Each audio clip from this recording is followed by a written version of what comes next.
Kata Allah, man yuti'illah wa rasul, siapa yang taat kepada Allah, taat kepada Rasulullah, faulaika ma'alladina an'amallahu alaihim, bakal dikumpulkan dengan orang yang dikasih nikmat paling banyak. Nih, an'amallahu alaihim di ayat ini, an'amta alaihim di ayat ini, sama isinya. Siratal ladina an'amta alaihim. Di ayat yang itu, man yuti'illah wa rasul faulaika ma'al ladina an'amallahu alaihim. Siapa isinya an'amallahu alaihim itu siapa ya Allah? Minan nabiyyina was-siddiqina wasyuhada'i was-salihin. Para nabi, para wali, para syahid, orang-orang soleh. Itu tingkatannya. Paling bawah orang soleh, naikkan ke atas para syuhada, naikkan ke atas para wali, naikkan ke atas para nabi. Teman-teman sekalian, nah para nabi ini, ayat ini bahkan an'amallahu alaihim, tadi itu di ayat man yuti'illah wa rasul faulaika ma'alladina an'amallahu alaihim, sebab nuzulnya adalah tentang Thauban, teman-teman sekalian. Siapa Thauban? Seorang sahabat Nabi, tambah hari tambah kurus, tambah hari mukanya tambah pucet, tambah hari kelihatan badannya tambah ringkih, tambah sakit-sakitan. Nabi lihat kesian, sahabat pada nanyain, Thauban, kamu kenapa sih Thauban? Sakit Thauban? Enggak apa-apa kok. Kalau ditanya sama sahabat nggak pernah jujur, nggak pernah ngakuin sebab sakitnya, sebab kurusnya, sebab rentannya tubuhnya, teman-teman sekalian, sebab pucet pasiknya mukanya. Sampai satu waktu Nabi Muhammad yang tanya sama dia, mali araka ya Thauban nahilal jism musfarral laun. Kenapa ya Thauban, kata Nabi, saya liatin kamu kok tambah hari tambah kurus, tambah hari tambah pucat muka kamu, tambah hari kayak tambah lemah badan kamu. Kamu kenapa Thauban? Yang ditanya penyebab sakitnya. Thauban bingung. Kata Thauban, "I'dzirni ya Rasulullah, maafkan aku wahai Rasul. Kalau saya nggak jawab aja boleh nggak Rasul?" "Jawab wahai Thauban," kata Nabi. "Kenapa kamu sakit? Kenapa kamu tambah kurus begini? Kenapa? Kenapa?" "Inna amran ahammani ya Rasulullah." Ada perkara bikin beban di pikiran saya wahai Rasul, membuat saya nggak enak makan, nggak enak tidur. Tiap mau makan, keingetan, gak tahan Rasul, gak bisa makan, saya gak bisa nyuap Rasul. Mau tidur, keingetan, barang ini Rasul, perkara ini gak bisa tidur saya Rasul. Sepanjang malam saya berjaga wahai Rasulullah. Apa beban pikiranmu wahai Thauban? Thauban cerita, ya Rasulullah, inna rajul mahtamil, saya nih Rasul orang yang kuat nanggung perkara gede-gede Rasul. Saya nih Rasul disuruh pergi jihad saya kuat, disuruh nahan lapar puasa saya sanggup, diajakin sholat malam berapa rakaat saya kuat Rasul. Saya disuruh pergi Rasulullah, nggak ketemu sama keluarga saya berbulan-bulan, bertahun-tahun, saya sanggup wahai Rasul. Saya ini orangnya kuatan, saya ini orangnya sanggupan, saya ini orangnya ngerti caranya nanggung beban wahai Rasulullah. Tapi ada satu perkara wahai Rasul, ternyata saya nggak sanggup, ternyata saya nggak kuat. Satu ini aja ternyata Rasulullah, saya nggak kuat Rasul. Apa itu Thauban? Kata Nabi Muhammad, ya Rasulullah, kalau datang kerinduanku padamu pada siang hari, tak sanggup kutunggu malam untuk berjumpa denganmu. Kalau datang kerinduan padamu ya Rasulullah di waktu malam hari, tak sanggup kutunggu siang berjumpa denganmu. Karenanya saya Rasul, enggak apa-apa, kenapa-napa, yang penting saya bisa berjumpa denganmu wahai Rasulullah. Saya enggak apa-apa miskin, saya enggak apa-apa sakit, saya enggak apa-apa sulit, saya enggak apa-apa enggak ketemu istri, saya enggak apa-apa-apaan Rasulullah. Akan tetapi saya enggak sanggup kalau enggak ketemu denganmu Rasulullah. Makanya saya, engkau pergi perang saya ikut, kau pergi sholat jamaah saya enggak pernah telat, kau pergi kemana-mana saya pasti ada di belakangmu wahai Rasulullah. Bukan karena taat Rasulullah, karena enggak sanggup pisah denganmu ya Rasulullah. Ayat ini cerita tentang rindu teman-teman saudaraku sekalian, bukan tentang taat. Meskipun bahasanya Allah taat, Man yuti'illah wa rasul, kata Allah. Siapa yang taat kepada Allah, kepada Rasulullah. Tapi ayat ini sebab turunnya bukan tentang taat, akan tetapi tentang rindu. Ya Rasulullah, saya jadi mikir, beban saya belakangan ini Rasulullah, saya jadi mikir, ya Allah, enaknya tinggal di dunia karena saya bisa setiap waktu berjumpa denganmu.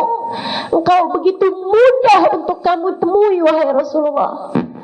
Engkau selalu mengajak kami, wahai Rasul. Engkau selalu bersama kami sholat berjamaah, wahai Rasul. Engkau selalu bersama kami ketika pergi ke undangan, makan dan lain sebagainya. Engkau selalu bersama kami ketika kami berangkat jihad fisabilillah. Senang di dunia ini, wahai Rasulullah. Yang saya takutin akhirat, wahai Rasul. Anta Rasulullah wa ana tauban. Ya Rasulullah, di akhirat nanti kesiannya saya. Engkau Rasulullah, sementara saya tauban. Engkau pasti dikumpulkan dengan para nabi. Engkau pasti dikumpulkan dengan Nabi Musa, Nabi Ibrahim, Nabi Isa. Wa ana tauban. Saya cuma tauban doang, Rasul.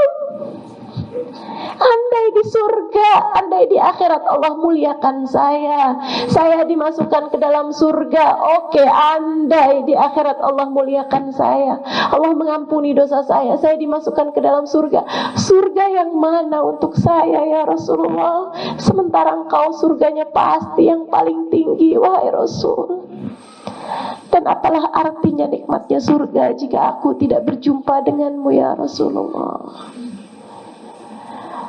Apa artinya nikmatnya surga? Makanan, Rasul. Kau tahu saya sanggup lapar, saya Rasul. Apa nikmatnya surga? Ketemu bidadari. Saya urusan perempuan biasa-biasa aja, Rasul. Apa artinya nikmatnya surga? Bangunan-bangunan indah. Saya mau biasa-biasa aja, Rasul. Apalah artinya nikmatnya surga jika di sana tidak terdapat kenikmatan yang justru saya nggak tahan untuk tidak mendapatkannya, yaitu kenikmatan berjumpa denganmu, ya Rasulullah. Apalah artinya surga jika di sana saya tidak dapat bersama denganmu, ya Rasulullah. Tiap keingetan itu mau makan gak jadi, Rasul. Tiap keingetan, ya Allah, di akhirat gak bisa barengan sama Nabi Muhammad, gak bisa tidur saya, Rasul. Itulah sebabnya kenapa badan saya semakin hari semakin kurus kering. Itulah sebabnya semakin hari saya semakin terlihat sakit dan badan saya semakin rentah, Rasulullah. Nabi diam, gak bisa jawab. Urusannya bukan menabi kok. Urusan jaminan akhirat itu bukan menabi, teman-teman. Seapapun kita cinta sama Nabi, kita tahu bahwa urusan surga, neraka, hidayah bukan punyanya Nabi Muhammad, punyanya Allah. Innaka la tahdi man ahbabta walakinallaha yahdi man yasha. Kamu, wahai Nabi Muhammad, gak punya hidayah. Kamu gak bisa menentukan siapa yang dapat hidayah, siapa yang enggak. Tapi Allah sendiri yang menentukan siapa yang Dia kehendaki. Jadi Nabi punya adab, teman-teman saudaraku sekalian. Adab Nabi yang paling tinggi. Sahabat Thauban cerita kayak begitu, Nabi nggak kemudian saya doain Thauban, atau saya janjikan Thauban, atau saya jaminkan Thauban. Nggak ada. Nabi manusia paling beradab. Dan orang semakin ngerti sama Allah, semakin ngerti. Gak akan pernah bisa menjaminkan seseorang untuk selamat, apalagi buat celaka. Makanya tuh yang suka ngomong, tar di akhirat saya tuntut dia, pasti gak kenal Allah, gak kenal Rasulullah tuh dia. Nah, siapa kamu sampai bisa nuntut orang di akhirat? Nabi mau menjaminkan keselamatan seseorang aja gak bisa kok, apalagi untuk memastikan orang lain celaka gitu kan. Teman-teman saudaraku sekalian yang saya muliakan, Nabi diam, gak bisa jawab. Allah kemudian, ucapan Thauban menggetarkan arsy-Nya Allah, menggetarkan arsy Allah Subhanahu wa taala. Allah segera menurunkan malaikat Jibril menyampaikan wahyu buat Thauban. Dan kata Habib Umar guru saya, buat Thauban sepanjang zaman. Buat semua orang yang hatinya terpaut kepada Nabi Muhammad. Buat semua orang yang kenal cinta sama Nabi Muhammad, buat semua orang yang ngerti kangen sama Nabi Muhammad, buat semua orang yang ngerti rindu sama Nabi Muhammad. Semoga kita menjadi salah satunya, teman-teman. Bekalan kita nih menuju akhirat, cinta Nabi Muhammad. Udah dikasih jaminannya sama Allah Subhanahu wa taala. Udah dikasih ayatnya sama Allah Subhanahu wa taala. Malaikat Jibril turun bawain ayat kabar gembira buat Thauban. Man yuti'illaha war rasul faulaika ma'al ladina an'amallahu alaihim minan nabiyyina was-siddiqina wasyuhada was-shalihin wa hasuna ulaika rafiqa dzalikal fadlu minallahi wa kafa billahi alima. Thauban, kamu taat sama Allah, kamu taat sama Rasulullah. Tenang Thauban, kamu bakal dikumpulkan bersama dengan orang-orang yang kami beri nikmat paling banyak. Siapa itu? Nabi Muhammad. Kamu pengen ketemu sama Nabi Muhammad kan? Kamu kumpul Thauban sama Nabi Muhammad. Minan nabiyyin. Kamu bisa lihat nabi-nabi yang lain. Kamu kumpul sama Nabi Muhammad. Wasiddiqin, para wali-walinya Allah Subhanahu wa taala. Kamu kumpul wahai Thauban bersama dengan mereka. Wasyuhada, para syahid, wassalihin, dan para orang-orang soleh. Masya Allah. Kabar gembira nih buat kita nih, yang ngerti rindu sama Nabi Muhammad. Mudah-mudahan bisa ketemu sama Nabi Muhammad. Yang kangen sama Nabi Muhammad, mudah-mudahan di akhirat kangen sama Nabi Muhammad. Nah teman-teman sekalian, saya kalau lagi baca-baca cerita tentang Nabi Muhammad, saya doa, saya bilang, ya Allah, di dunia udah gak ketemu sama Nabi Muhammad, masa di akhirat gak ketemu lagi? Jangan pernah halangkan kami dari Nabi Muhammad, ya Allah. Kalau lagi ngucap salam gitu kan, saya doa gitu, ya Allah, di dunia gak apa-apa deh saya ngucap salam gak ketemu sama orangnya. Di akhirat jangan lagi, ya Allah. Di akhirat kasih saya bisa lihat Nabi Muhammad ketika saya mengucapkan salam kepada Nabi Muhammad. Ini harapan kita nih, mudah-mudahan, biar mudah-mudahan kita selamat di akhirat, ketemu Nabi Muhammad sallallahu alaihi wasallam.